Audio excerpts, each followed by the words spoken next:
Terima kasih pemirsa, Anda masih menyaksikan Kominfo Newsroom. Kita ke informasi selanjutnya. Firly Bahari selaku Ketua KPK membeberkan program prioritas dan unggulan tahun 2022 dalam bidang pendidikan dan peran serta masyarakat.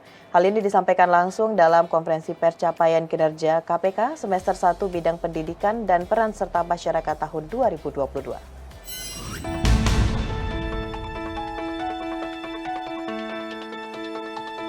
Ketua Komisi Pemberantasan Korupsi, Firly Bahuri, mengumumkan program prioritas dan unggulan tahun 2022 dalam bidang pendidikan dan peran serta masyarakat. Program prioritas tahun 2022 diantaranya survei penilaian integritas. Hal ini menjadi penting karena KPK ingin mengetahui sejauh mana kerentanan tindak pidana korupsi terjadi di seluruh kementerian lembaga dan daerah. Selanjutnya, Strategi Nasional Pencegahan Korupsi atau Stranas PK. Maka KPK diberikan mandat untuk melakukan monitoring atau implementasi dan pelaksanaan seluruh program yang ada di dalam Stranas PK. Terakhir, KPK terus mengembangkan sistem perkara terpadu melalui teknologi informasi. Selain program prioritas, KPK juga menjalankan program unggulan dalam upaya menghentikan praktik-praktik korupsi, baik terjadi di pemerintah pusat sampai daerah, yaitu penanaman nilai integritas dalam penyelenggaraan tugas negara melalui program penguatan anti korupsi untuk penyelenggara negara berintegritas, membangun Indonesia bebas korupsi dari desa, membangun partai politik berintegritas melalui program politik cerdas berintegritas terpadu 2022, mengedepankan tata kelola partai politik dan menindaklanjuti hasil SPI tahun 2021.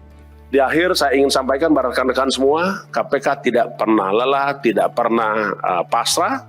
KPK tetap berkomitmen untuk melakukan pemberantasan korupsi dengan cara pendidikan masyarakat, serta meningkatkan peran serta masyarakat, pencegahan tidak korupsi dengan perbaikan sistem, dan melakukan tindakan tegas terhadap para pelaku korupsi. Bantu kami, dukung kami, sukses semuanya. Indonesia hebat adalah Indonesia yang bebas dari korupsi. Indonesia bebas korupsi adalah semua cita-cita dan keinginan lebih dari 277 juta jiwa anak bangsa Indonesia. Pemirsa, dalam memperkuat kerjasama pencegahan terorisme di media sosial, Deputi Bidang Kerjasama Internasional BNPT Andika Krisnayudanto mengatakan BNPT telah melakukan beberapa langkah diantaranya kontra narasi, meningkatkan literasi media masyarakat, menyediakan informasi edukatif, serta bersinergi dengan semua komponen negara.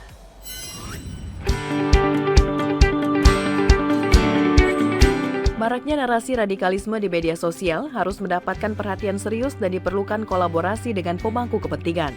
Oleh karena itu, Indonesia dan Australia memperkuat kerjasama pencegahan ekstremisme terorisme di media sosial dengan melakukan pertemuan yang bertema Strategic Dialogue on Preventing and Countering Violent Extremism. Pertemuan ini membahas mengenai pentingnya kerjasama Indonesia dan Australia dalam pencegahan dan penanggulangan ekstremisme berbasis kekerasan yang mengarah pada terorisme dan penanggulangan radikalisme di media sosial. Deputi Bidang Kerjasama Internasional BNPT Andika Krisnayudanto menyampaikan bahwa pertemuan ini merupakan pertemuan lanjutan dari strategic dialog sebelumnya.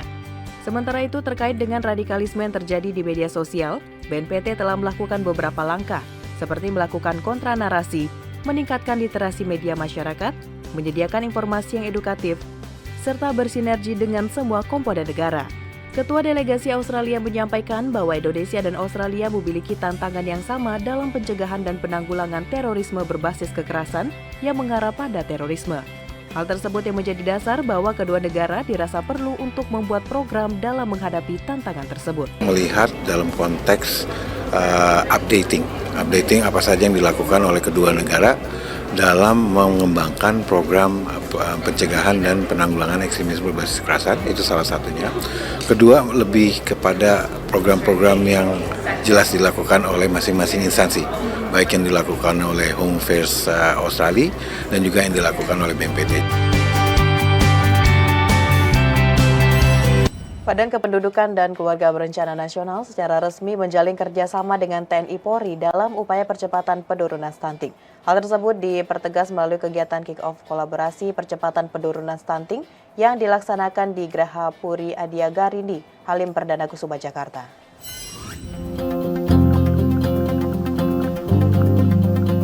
Badan Kependudukan dan Keluarga Berencana Nasional atau BKKBN berkolaborasi dengan TNI Polri. dalam upaya percepatan penurunan stunting di Indonesia guna membangun anak bangsa yang berkualitas. Kepala BKKBN Hasto Wardoyo menyatakan adanya kolaborasi dengan TNI Polri adalah langkah strategis dalam mempercepat penurunan stunting. Kerjasama berbagai sektor harus terus dijalani agar tidak terjadi lagi kelahiran bayi stunting baru.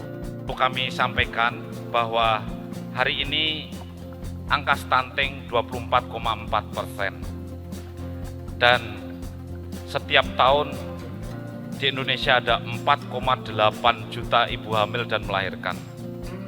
Sehingga praktis hampir 1,2 juta stunting lahir setiap tahun apabila kita tidak melakukan apa-apa terhadap peristiwa kehamilan dan persalinan ini.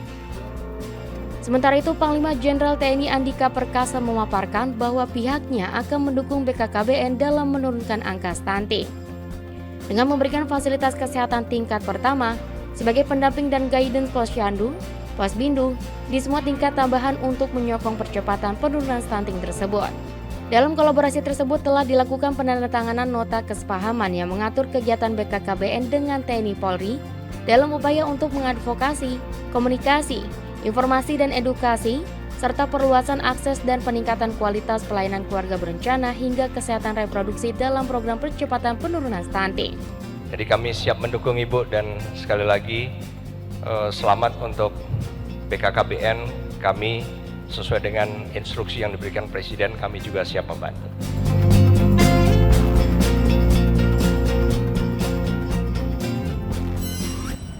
Badan Riset Inovasi Nasional turut mendukung kedaulatan pangan dan energi aktivitas riset berbagai inovasi untuk membantu menyelesaikan masalah nasional, khususnya pangan dan energi. Kepala Badan Riset dan Inovasi Nasional Laksana Tri Handoko mengatakan, Indonesia saat ini telah memperkuat riset dan inovasi untuk kedaulatan pangan, energi, dan kesehatan. Oleh karenanya, salah satu prioritas utama BRIN adalah melakukan riset dan menghasilkan teknologi juga inovasi untuk mendorong Indonesia mencapai kedaulatan pangan dan energi. Riset dan inovasi tersebut meliputi topik antara lain peningkatan produktivitas pangan, pengembangan varietas unggul, peningkatan nilai tambah produk pangan, serta pencarian dan pemanfaatan bahan lokal alam Indonesia untuk kepentingan kesehatan dan pembuatan obat-obatan. Selain itu, Handoko juga mengatakan kedaulatan energi termasuk salah satu fokus utama BRIN untuk jangka pendek sampai dengan 2024. Pandemi dan juga krisis ini mengajarkan pada kita agar kita selalu siap untuk. Jadi kalau dibalik dibalik bencana ya, dibalik masalah itu selalu ada kesempatan kan, gitu. Jadi kita tidak hanya siap untuk menghadapi masalah ya, apakah itu seperti pandemi saat ini maupun 2 tahun terakhir ini, maupun masalah terkait fluktuasi harga ya, pangan dan energi, pasokan pangan dan energi global ya akibat krisis Rusia Ukraina, tetapi juga bagaimana kita bisa mengambil kesempatan.